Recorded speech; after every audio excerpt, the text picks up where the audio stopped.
I'm talking about coming to the point where you realize that He has a plan for your life. It's a great plan, and that you can walk it out or you can miss it. You know, He's not going to make you walk on the road that He's planned for you, but once you understand that that's the best thing that can happen to you, then you're going to want to walk on that road, you know?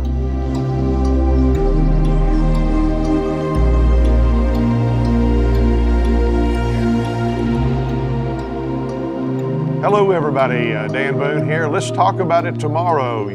We're so enthused about our new opportunity to be able to give this kind of a broadcast to you and to talk about a few things, sit down and just share some things that happen to be on our hearts and minds. Hopefully they're things that are on your hearts and minds. Sometimes we'll have a guest person in here that will kind of give them a little quiz or have a discussion or whatever. And just want to get down to be able to the point where we can talk about things on a civil level. You know, today what's going on around us, I mean, there's so much stuff. I don't care what your beliefs are, where you are on the spectrum of politics or any of that kind of stuff. You know, you can step into it pretty fast without even trying. And what we want to do is to be able to bring conversations to the table and bring information that we know is accurate and put it through the eyes of the Bible in today's light, that we would be able to, you know, get some wisdom and some knowledge, some understanding.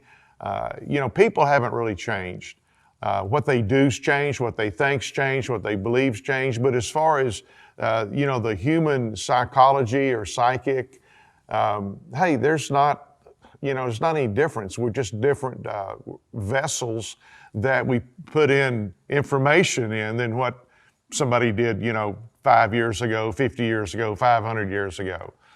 So we're going to go down this road. We're going to change the topic from week to week.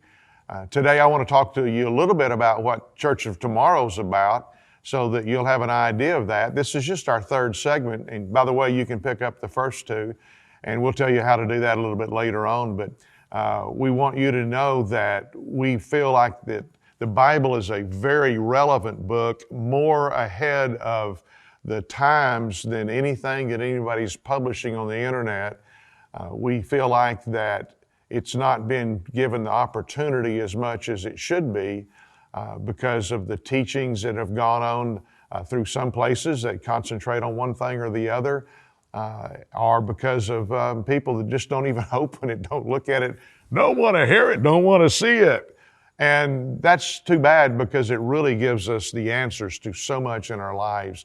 And when we look at it from a common sense perspective, I think that you'll agree with me that a lot of the things that we share will be very helpful and very useful to you. Whether you're a Christian or a Muslim or a Hindu, a New Ager, an atheist, it makes no difference. I remember one time years ago when I was in the automobile business, and at a meeting that we had, a conference actually, and we had a couple of speakers, and these speakers came up, they were the positive motivation speakers, and they were really good. And I'm sitting there close to the end of the second one. I thought, these guys are really good. They're giving a lot of useful tools, and every one of their ideas came right out of the Bible without them quoting it. So I don't know if they knew that or not, but they had a great source to be able to build some conversation on and give some, you know, 1, 2, 3, or 4 or 5 points in their messages. So back to Church of Tomorrow. We're a new church. We're about a year and a half old now, having a great time. We're small on the outside, but as far as numbers goes, but we're large on the inside because we're learning, going through the Bible, what God has to say to us today. It's very, very relevant. It's very, very on time. It's very building to the point of building us up so that we're able to stand in times of adversity. As a matter of fact, what we actually use as kind of a little slogan here at Church of Tomorrow is that the days of the Church of Tomorrow will be like the days of the Bible, where people were seeing miracles and signs and wonders, and most of all, having changed lives. So that's what we're about, is helping you change your life to be more productive in what you're doing, to be more understanding of what's going on, to be more relative, and being able to have some answers to some things, because every one of us hopefully are continually questioning what is going on today in my life. Why am I here? What am I doing for? What can I look forward to? What should I be doing to be able to look forward to next year and the next 10 or 15 or 20 years? Maybe it's for you, maybe it's the next 50 or 60 years. So those things are extremely important. At the same time, there is such a thing as something called eternity. Eternity. Your life is eternal. Whether you chose that or not, of course, it's still true. The fact that it is eternal, it will be ongoing without end. And God has given us the opportunity to choose where we spend eternity. And we can choose it with Him or without Him. And so we're going to be talking about those things, because if eternity is true, which I believe it is, then, and I believe that I am destined to spend it in heaven, a place called heaven, a real place, with Jesus Christ and God Himself, the Father Himself. Jesus is God. He's a part of the triune nature of God, and the angels and people that have gone before me that knew Jesus Christ. I believe that. Maybe you don't. Maybe it's a question in your heart, or maybe you're not sure. That's okay. We want to get you one step closer to what you can realize is truth. And so that's what we're going to talk about today, among some other things. At Church of Tomorrow, what you would find is a group of people that love truth. We're truth seekers. We love people. We love Jesus. Some people have been Christians for many years. Some are relatively new. Some have been Christians for many years, but they've discovered some things in the past year and a half that make that a lot different for them. The reality and the fact that we can take biblical truths and live on them today in a way that brings fulfillment. You know, Jesus said, probably the splitting verse in the Bible, if I could use that term, John 10:10, the thief comes not but for to steal, kill, and destroy, but I have come that you may have life and have it more abundantly. And at the same time, this was a reference to what we find in the book of Deuteronomy, where God says, you can choose life or you can choose death. Choose life. Open book test, okay? So at Church of Tomorrow, we just want to give you the opportunity. You come in bringing the baggage you've got, come in bringing the thoughts and beliefs you have. We're not worrying about that. We're going to get together, we're going to talk about some biblical truths, and we're going to give you some points in your life that will help you. And I'm not talking about just building self-help. I'm talking about meeting the eternal God in a one-on-one relationship. I'm talking about coming to the point where you realize that He has a plan for your life. It's a great plan, and that you can walk it out or you can miss it. You know, He's not going to make you walk on the road that He's planned for you. But once you understand that that's the best thing that can happen to you, then you're going to want to walk on that road, you know? Once I understood that, hey, God's plan for me is better than my plan for me would ever be, because He loves me and He's not selfish and He knows everything. So those three things go together. Hey, I give up. God, what do I do? And He goes, well, I got a book for you to read. And that's where the fun starts. And we unfold the Word of God, the Bible, and we get into that every week. And we don't just pull a verse out here or there. We take things out of scriptural reference and present them to you. So we're going to have this particular broadcast every week, and we want you to join with us for this. If you miss one, you can pick it up later. But the point is that this 15 to 20 minute segment that you get is going to help you get closer to the eternal God. That's what it's all about. We call it, let's talk about it tomorrow, as we like to talk about all these different subjects. We're going to cover things that a lot of people don't want to cover. We're not afraid to cover same-sex marriage. We're not afraid to cover Black Lives Matter. We're not afraid to talk about critical race theory. We're not afraid to talk about transgenderism. These are topics that, number one, they're all current today, and you've heard a lot about them. But number two, people get riled up when they talk about any of these. And there's no reason to do that. We are reasonable people, and if we'll sit down, we can find out what the other person thinks, and we can take that into consideration. We can research truth. We can research life experiences. We can put things together and formulate the ideas that come out of those.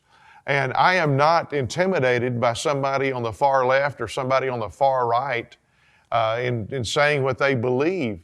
But I want to be able to talk to them about it rather than me just screaming at them or them screaming at me or somebody posting something on social media and calling somebody a blah, blah, blah. That doesn't help any of us. I want to understand your thoughts and ideas, and I want you to try to listen to what I have to say and put that in your little sack of thoughts, shake it up and see what will come out for you. So we're going to challenge your thinking. And I really believe that the information that we release is something that has been well thought through and has been part of what we can back up with scriptural proof. But if you don't believe the Bible is the Word of God, that's okay. Listen to us anyway. We'll share some things, and then you have to make the decision. That's what it all rolls down to, is you have a decision to make in your life about everything. We make decisions every day by the countless hundreds. You know, what are we going to eat? Where are we going to go? What are we going to do? Blah, blah, blah, blah, blah. What are we going to say? Well, some of these are just, you know, like, what flavor ice cream do you like? But some of these things actually have a subsequence that'll happen maybe tomorrow, maybe next week, maybe next year, maybe 30 years down the road. Those things are very important that we grab hold to them and establish our lives in such a way that we know when we get down the road 30 years from now, that that's something that I want to be like, not something that I'll be ashamed of or afraid of. So I hope this makes sense to you. I wanted to speak today just a little bit about a critical theory. Critical theory is something that has been around for quite a while. It's just come to the forefront in the last couple of years. Critical theory has the idea of basically putting everybody in one of two categories. Those two categories are, I'm either the oppressed or I am the oppressor. And everything boils down to that, so that we have one of two things, one or the other. I'm either the oppressed or I am the oppressor. And this has been used years ago by many, many, many different countries, governments, dictators, attempted democracies, all kinds of people in life. And they've used it to basically establish one class of people against another class of people. We see that, for instance, in Cuba, that when the Castros came in, they did the class situations, the upper class against the lower class. They brought the lower socioeconomic up to you're the oppressed, and what we want to do is make sure that the oppressors are taken down. And so they started that scheme, and we see that everybody was jumping on the bandwagon about this new idea, this new thought, which wasn't new. It wasn't a contemporary thought-up thing at all. It was its own thing. It may have been a little different, a little shade here or there different, but the truth of the matter is that's what it was all about.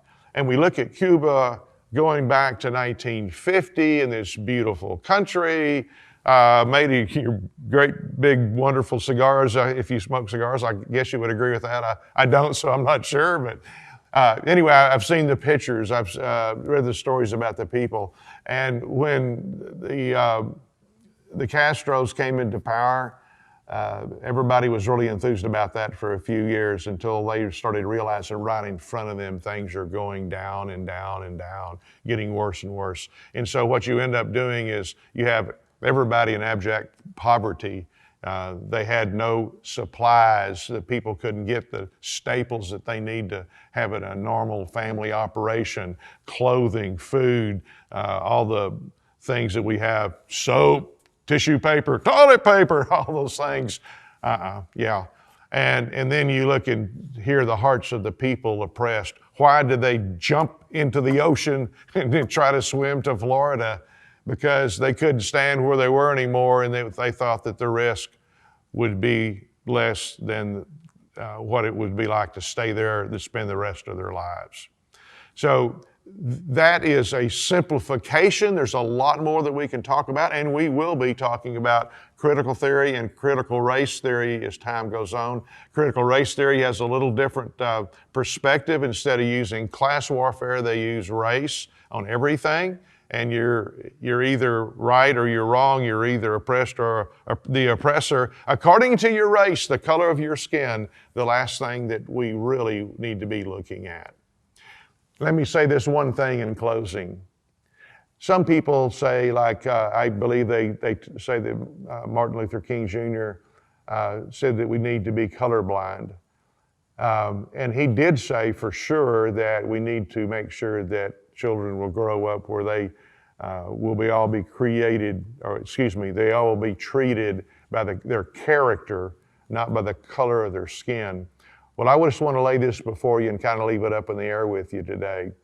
But I am not colorblind. I see color of skin. I see white and black and brown and red and all colors of skin. And I say, amen, that's the way God made us, and that's great.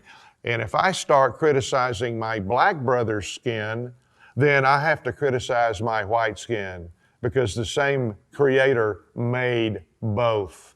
He made all of that, and He said it's good. And I agree with Him. So that's the way that I look at race and the perspective. You know, if I've got a blue jay here and a robin here, I don't say, oh, those are just birds. They both ought to be brown. No, I realize the beauty of it, and I see that. And I believe God did the same thing when He created man. And I'm really glad about that. And I love my black brothers, my brown brothers, my red brothers. It makes no difference on the outside what we are.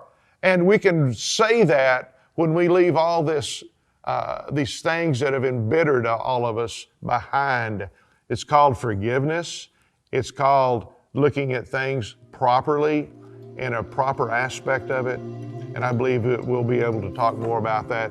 That'll make more sense and help you down the road too. Hope you're there with us. I'm going to see you next time. Once again, Dan Boone, Church of Tomorrow, Oklahoma City, 6800 North Bryant, 73121. See you then.